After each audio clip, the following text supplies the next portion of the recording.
Bonjour à tous et bienvenue dans cette nouvelle vidéo et aujourd'hui je reviens sur Rocky IV. Alors croyez-moi, j'ai jamais autant galéré de parler d'un film dans une vidéo, tout simplement parce que, pour ceux qui suivent un peu la chaîne, qui me connaissent, vous savez que Rocky IV, c'est pas celui que je préfère, c'est même peut-être celui que je mets en dernier dans toute la saga. En même temps, je ne peux pas rejeter un seul Rocky de toute la saga parce que j'aime toute la saga, mais c'est vrai que ce Rocky IV, pour moi, ce n'est clairement pas le meilleur, et en même temps, pour certains d'entre vous, Rocky IV, c'est carrément le meilleur. Je l'ai lu dans les commentaires, notamment quand j'ai fait la vidéo sur le 5. Donc c'est un peu une galère. Mais c'est vrai que dans cette vidéo, je vais attaquer un petit peu Rocky IV, mais aussi je vais le défendre. Vous allez voir sur certains points, vous inquiétez pas. Alors il faut voir qu'à l'époque où Rocky IV sort, il est très critiqué, non pas par le public, mais par la presse, que ce soit la presse hollywoodienne, que ce soit le métier, même en France, on va le voir d'ailleurs au détour de certaines critiques, notamment, tiens, si je prends par exemple une critique de François de l'époque, oui je sais, bon François c'est peut-être pas une référence, mais en même temps, c'est ce qu'on retrouvait dans beaucoup de critiques. Mais ce qui dépasse les prévisions les plus folles, c'est l'exaspération du chauvinisme, la grossièreté satire des soviétiques, y compris de leurs dirigeants. Voilà le genre de critique que tu pouvais retrouver quasiment dans la majorité des journaux, tout tourné autour de l'aspect propagandiste de Rocky IV. Alors ce qui a été aussi très critiqué à l'époque, et moi aussi ce que je vais remettre un petit peu en question, c'est l'aspect un peu clip vidéo géant. Alors non pas que ce soit un film musical, Rocky IV, mais disons qu'il y a quand même au moins 3 séquences musicales avec enchaînement de plans, dont 2 qui s'enchaînent quasiment l'une à la suite de l'autre. Donc je pense à la fin du film quand Rocky s'entraîne en Russie dans la neige et tout ça. Et on aura aussi une séquence de flashback musical où Rocky est dans sa voiture et qui va se souvenir des événements marquants de sa vie. Alors on va pas non plus bouder ce genre de séquence parce que Stallone fait appel une nouvelle fois au groupe Survivor qui avait signé évidemment Eye of the Tiger, que encore maintenant tu peux écouter, ça a pas pris une ride et c'est le genre de musique qui te galvanise encore bien. Et Stallone fait appel une nouvelle fois à eux pour un super morceau évidemment qui s'appelle Burning Heart, pareil, qui a pas pris une ride, que tu peux écouter comme ça, qui est absolument génial. Mais c'est vrai que ces séquences filmées montrent peut-être quand même les lacunes, si tu veux, du script de Rocky IV, donc écrit par Stallone. C'est ce que je disais dans la vidéo sur Rocky V. Pour moi, Rocky IV, ça s'apparente plus à un filler, à un espèce d'épisode, si tu veux, où il n'y a pas de réelle évolution sur le personnage de Rocky. Pour moi, on est finalement dans la continuité du personnage dans le 3. On est dans la continuité du 3, c'est-à-dire le personnage qui s'est embourgeoisé et qui va remonter sur le ring. Mais il n'y a pas de réelle évolution, comme par exemple tu auras dans le 5, voire même Rocky Balboa. Et en plus, il faut signaler que le film dure 1h20, 1h25, donc c'est clairement le film le plus court de la saga, et on a l'impression que Stallone remplit un petit peu les trous et que le scénario est quand même moins consistant que les autres. Ce qui va être intéressant dans Rocky IV, finalement, ce sont les personnages secondaires, et je vais y venir, qui vont finalement donner un peu plus de relief au personnage de Rocky. En tout cas, je pense surtout à un personnage, qui va nous montrer un personnage de Rocky un petit peu différent, mais rien qui chamboule, si tu veux, la personnalité même de Rocky qu'on avait laissé dans le 3e opus.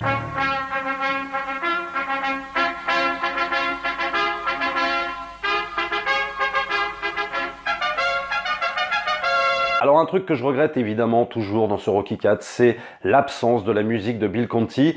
Pour moi, Bill Conti, ça fait peut-être 70% de la saga Rocky, c'est-à-dire que cette identité musicale, elle fait ce pourquoi on aime Rocky. Et là, Bill Conti est aux abonnés absents. Et pourquoi il est aux abonnés absents? Tout simplement parce qu'à l'époque, il composait la musique de Karate Kid 2, saga que moi j'aime bien aussi, réalisée par John J. Avildsen, donc réalisateur du premier Rocky et de Rocky V.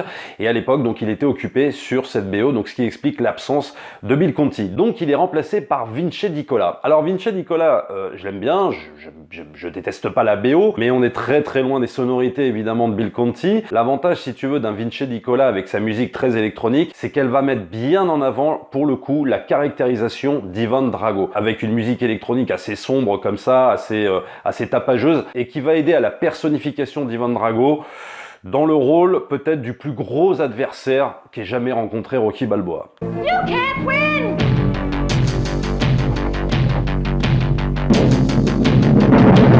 Mais du coup, on n'aura pas la fanfare du début, la fanfare de Bill Conti, on n'aura pas le titre en scrolling que tu peux voir dans le trailer du film, mais évidemment que tu ne pourras pas voir dans le film. Mais à la place, tu vas avoir donc la musique de Survivor, Eye of the Tiger, avec deux gants qui vont s'entrechoquer l'un contre l'autre, l'un américain et l'autre russe, avec le traditionnel récap du match d'avant, à savoir celui de Rocky versus Clubber Lang dans le 3. Et donc forcément, même le thème de la victoire de la fin, quand Rocky gagne le fameux combat contre Ivan Drago, on va modifier le thème de Bill Conti à quelques notes près. On a un semblant de thème de victoire, mais c'est pas celui qu'on entend d'habitude. Et moi je sais que là-dessus je suis très chiant, et j'aime cette musique de Bill Conti comme ça qui est récurrente, et là je ne l'ai pas vraiment, quoi. Bon voilà. Alors au rayon des reproches, et là je reviens un peu sur les personnages secondaires, c'est le personnage de Burt Young, Paulie.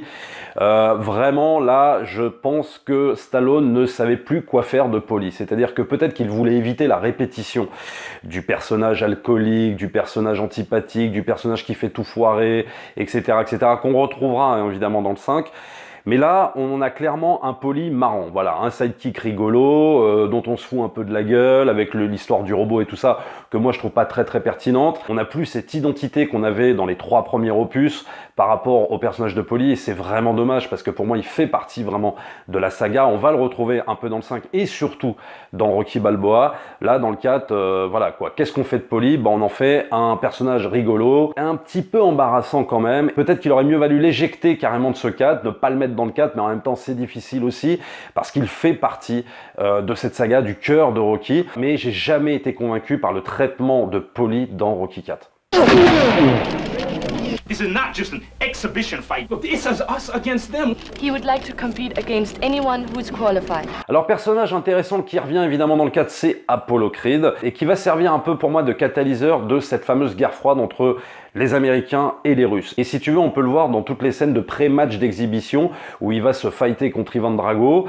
Le truc, c'est que là, tu as l'impression que Stallone hésite en fait sur la fameuse propagande qu'on va lui reprocher. Alors évidemment, il n'est pas question d'être naïf et de dire que le film n'est pas du tout une propagande pro-américaine contre les Russes, parce qu'évidemment, il l'est, mais ce n'est pas si caricatural que ça, et on peut le voir notamment dans ces scènes-là, où Apollo Creed en fait fait beaucoup le malin, où il provoque beaucoup Ivan Drago, que ce soit avant de monter sur le ring avec la fabuleuse musique de James Bond, Living in America, où il fait le malin et tout ça, avec son maillot, avec le drapeau américain dessus et tout ça. Nous, les Américains, on est les plus forts. Mais dans ces scènes-là, la façon dont Stallone va les filmer et les mettre en scène, tu sens une hésitation. Tu sens quand même une remise en question de la toute-puissance américaine, où tu as quand même des inserts sur le visage de Rocky qui s'inquiète en fait de la toute-confiance d'Apollo Creed lors de ces scènes face à Ivan Drago. Et notamment ces scènes où il arrive sur le ring, où il fait le malin, avec en contradiction le visage d'Ivan Drago qui le voit arriver sur le ring comme ça, en mode impassible, et qui comprend pas en fait ce show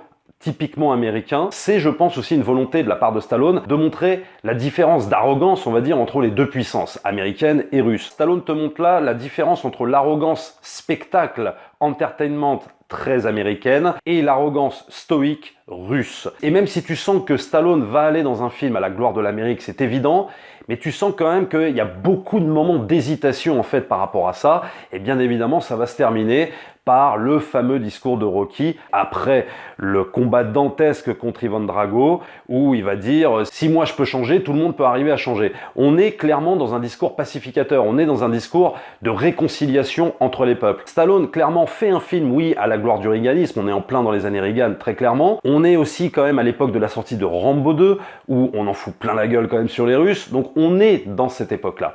Mais il y a quand même ce discours où on tente de dire « on est les plus forts, mais arrêtons de se faire la guerre, quoi ». Et Stallone le montre avec cet acteur qui joue Gorbatchev qui se lève et qui applaudit le fameux discours. Alors oui, le film se termine par un Stallone enroulé du drapeau américain, donc en mode toute puissance, mais il y a aussi cette volonté farouche de dire « arrêtons de se faire la guerre ». He could have stopped the fight.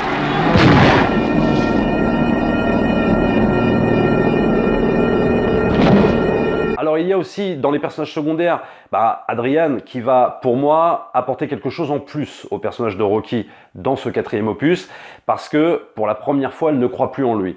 Pour la première fois elle lui dit en gros tu vas te faire tuer. Donc là on va avoir un petit changement en fait sur la psyché de Rocky, qui n'est plus du tout dans un délire de toute puissance, qui pense qu'il peut absolument gagner, mais là il est remis en question par sa femme Adrian, et Adrian limite elle compte plus que la boxe quoi. Donc ça c'est des scènes intéressantes, mais à mon sens elles sont bien trop courtes. Je pense que le personnage d'Adrian aurait mérité un peu plus de développement dans Rocky 4. My name is Drago. I'm a fighter from the Soviet Union. Alors après, je ne vais pas revenir 150 ans sur Ivan Drago, joué par Dolph Lundgren. Pour moi, oui, c'est certainement un des meilleurs antagonistes de la saga. C'est un des mecs les plus impressionnants pour moi avec Clubber Lang. Clubber Lang, pour moi, est aussi un des meilleurs, très clairement, même bien plus qu'Apollo Creed. J'aime beaucoup Apollo Creed parce que il fait beaucoup plus humain que des Clubber Lang ou que des Dolph Lundgren dans le rôle d'Ivan Drago. Mais Ivan Drago, il a un côté robotique qui fait vraiment flipper. Il rappelle presque le Terminator, quoi, vraiment. Et Stallone va profiter de ces scènes-là pour parler aussi, très clairement, de l'arrogance russe. Il n'y a pas que l'arrogance américaine. Les Russes aussi en prendront pour leur grade quant à leur arrogance, quant au fait que Rocky, lui, va s'entraîner dans la nature, va s'entraîner dans la neige, tandis que le Russe, lui, est complètement shooté aux anabolisants, et il va montrer une différence d'entraînement, avec des entraînements où d'un côté les Russes trichent avec des produits chimiques, pendant que l'Américain, lui, il s'entraîne dans la nature, à la dure, à l'ancienne. Une façon d'en foutre un peu plein la gueule aux Russes aussi, quand même, faut bien le dire. Alors moi, Rocky IV, c'est un film que je n'ai pas pu voir en salle. J'avais 10 ans et il m'était interdit d'aller le voir. Et en même temps, je pense que mes parents ont bien fait, tout simplement parce qu'on m'a raconté comment ça se passait. Autant si, sur le premier Rocky, le 1, le 2, dans les salles de cinéma, les gens se levaient pour applaudir Rocky, pour encourager Rocky, et ça, on me l'a dit, hein, pour ceux qui sont allés le voir à l'époque en salle. On m'a dit que Rocky IV, bah, c'était un peu pareil, sauf que ça s'est fini totalement en baston. Les gens pétaient les plombs, les gens hurlaient, les gens criaient. On a revu un peu ces scènes-là lors de la sortie de Creed 2. Certaines personnes ont même dit que c'était presque un concert de rock, quoi. Des vitres brisées à la sortie de la salle. Enfin bon, c'était Rocky IV, ça a été complètement dingue. L'effet Rocky, ce n'est pas seulement le choc de deux nations par boxeur interposé, c'est aussi, très prosaïquement, des files d'attente, des vitrines brisées, des mouvements de foule que seul Sylvester Stallone s'est encore provoqué. Et aussi dingue finalement que son box-office. Presque 300 millions de dollars dans le monde, ce qui à l'époque était colossal. Additionné à ça, la sortie de Rambo 2 la même année, il faut quand même se rappeler de ça. 85, c'était l'année Stallone. C'est-à-dire que moi, pour moi, je me souviens plus de l'année 85 comme la sortie de Retour vers le futur, mais il est très clair qu'avec les deux gros succès que sont Rambo 2 et Rocky 4, c'était vraiment l'année de Stallone. Ce qui lui a valu du coup plein de nominations aux Razzie Awards. Eh ben oui, parce que la presse américaine, si tu veux, un peu, allez, on va dire gauchiste, entre guillemets, même s'il n'y a pas de gauche aux États-Unis, mais enfin bon, t'as compris ce que je voulais dire. C'est à partir de cette année-là que là, Stallone, il s'en est pris plein la gueule dans les médias américains, par rapport au métier qui a commencé réellement à le prendre de haut, parce qu'ils n'ont pas supporté, si tu veux, le succès remporté par Rambo 2 et Rocky 4 la même année, c'était trop pour eux, donc 7 nominations aux Razzie Awards, pire acteur, pire réalisateur, pire film, et puis ce qui entraînera bien plus tard aussi, ils vont jamais le lâcher, pire acteur de la décennie, ou pire je ne sais quoi, enfin bon bref, aux Razzie Awards, ils s'en est toujours pris plein la gueule. Stallone, je crois que c'est l'acteur le plus nominé, et même si on s'en fout effectivement des résultats des Razzie Awards, il y a quelque chose de symbolique là-dedans, c'est-à-dire le côté Stallone pour nous c'est juste Monsieur Muscle qui fait des films de merde, des scénarios de merde, des réalisations de merde, et à l'époque, très clairement, c'était vu comme ça. Mais si c'était vu comme ça par la presse et par le métier, bah c'était pas vu comme ça